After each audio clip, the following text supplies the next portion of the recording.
Hello, beautiful and exotic women of the world. The joke is on them. Isolation tactics, humbling tactics, these are all tactics of weak women and weak men. And it doesn't work on people who have evolved past needing validation and needing approval. Every pretty girl knows what it's like to be socially rejected in ways that never get spoken about. You get left out of the group chats.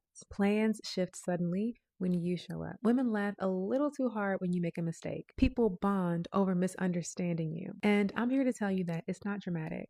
It's patterned. Pretty punishment does not always look like cruelty. Most of the time, it looks like distance, closed off body language, less warmth, a sudden shift in tone when someone pays attention to you more than someone else. It's the quiet kind of exclusion that makes you doubt your sensitivity, when in reality, your sensitivity is the only reason you even notice it. And the science backs this up. Research from Eisenberger and Science shows that social exclusion activates the same neural pathways as physical pain, and that is why it hurts even when nobody has said anything hurtful. Rejection doesn't need words.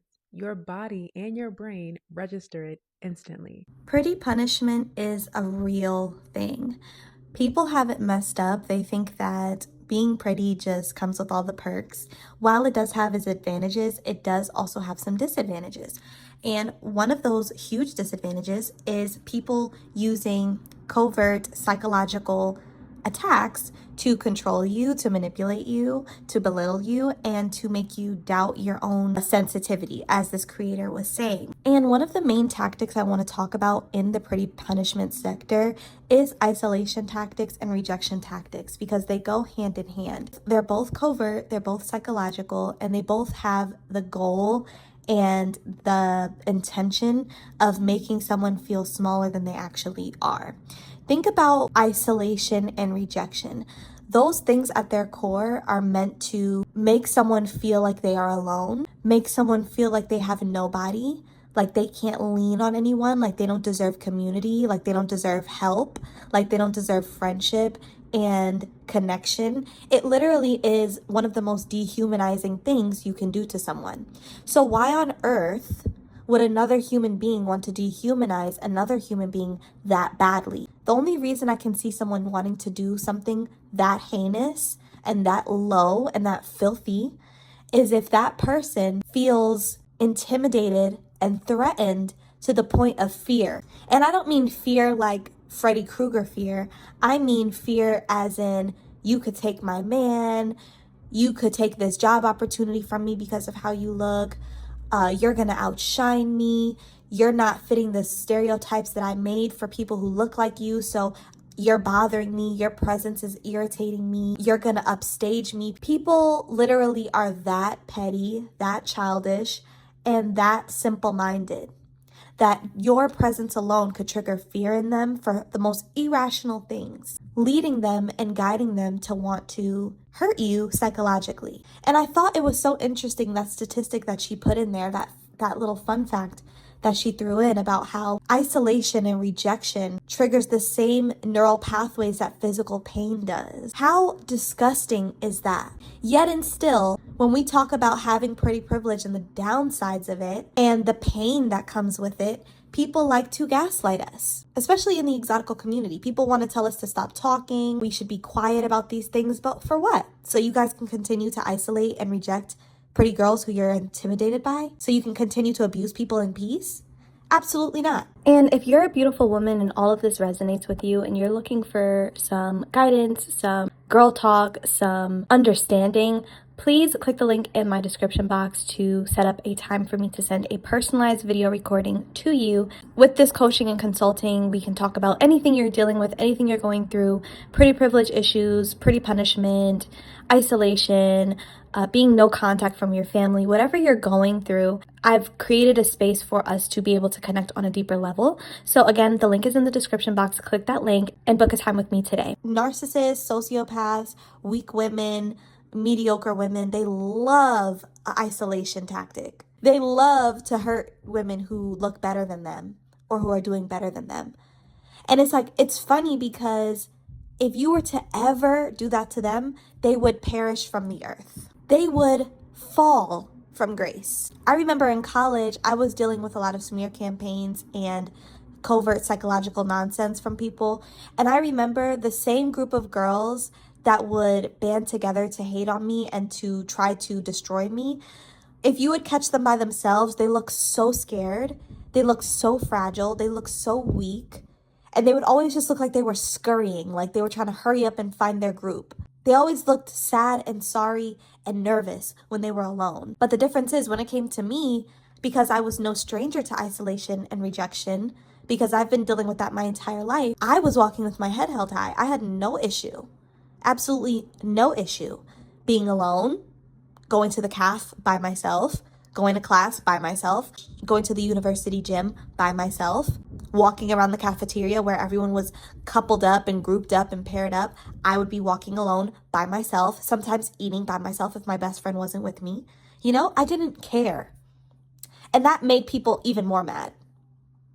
I noticed that, but I just find it funny that the same people that can dish it can't take it. They can't take it. They could never walk in the shoes of a beautiful woman who is literally being destroyed because of how she looks.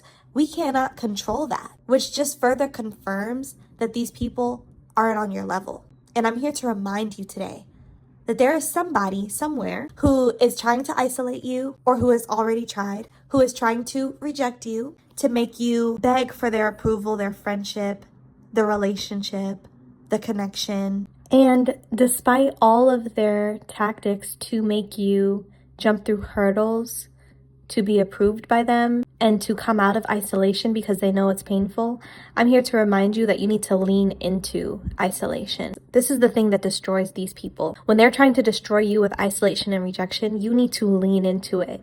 You need to rest in that. And that's what I used to surprise my enemies with. They never used to think that I would be content with being alone.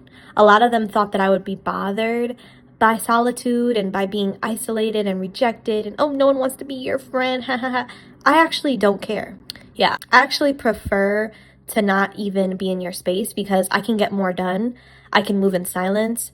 I don't have to deal with people trying to infiltrate what I have going on, stop what I have going on. I don't have to deal with the petty bullcrap. It's actually quite peaceful. That's the thing. People will push you and push you and push you into isolation so hard that you'll actually end up liking it there. You'll end up loving solitude.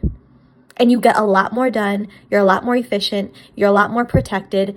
And you are able to evolve a lot quicker because you don't have to deal with outside influences keeping you small, keeping you in a pack mentality, manipulating and controlling you. Like, they don't realize that the trap that they tried to set you up for actually is bettering you in the long run. Only strong women who are beautiful can be around other strong women who are beautiful. Weak women who haven't learned themselves yet, who rely on group pack mentality, who can't stand alone, who are afraid to be their own individual, they can't even walk in your shadow. They love to try to get you by yourself, make you feel like you're alone and you don't have anyone. Oh, look, we're isolating you, so you don't have anyone. No one likes you. You should just kill yourself. That's what they're saying to themselves, and that's what they're hoping that you take from your interactions with them. No one bangs with you like that. You should just fall off the face of the earth. You should just disintegrate. That's what they want you to do. That's what they're saying when they try to isolate you for no reason, when you haven't done anything to them. They want you to question yourself. How disgusting and evil is that? You admire me low-key. You want my life. You want my face. You want my hair. You want my body. You want my skin. You want my man. You want my car. You want everything that I have and that I am. But you're trying to psychologically trick me out of my spot and make me believe that I'm not all that. You wouldn't be going that hard to try to dim somebody's light or turn somebody down if you didn't want what they have or if you weren't envious. So I just find it so strange that they in one breath could try to make you feel like you are the size of a pinky toenail. Whole time in their brain, you are the Empire State Building to them. It's reverse psychology, ladies. So drop down in the comments section, ladies. I would love to have a conversation down below. Let me know how you combat isolation and rejection tactics. This could be at work with your snooty, disgusting coworkers. This could be with some weird family that doesn't want you around. This could be with a man that's trying to triangulate you or use negging and rejection as a way to get at you, or even a friend or a group of friends. Let me know your thoughts. Let me know your experiences down below. I'll also be leaving my email in the description box so you can share your stories with me there as well. Have a lovely day, ladies.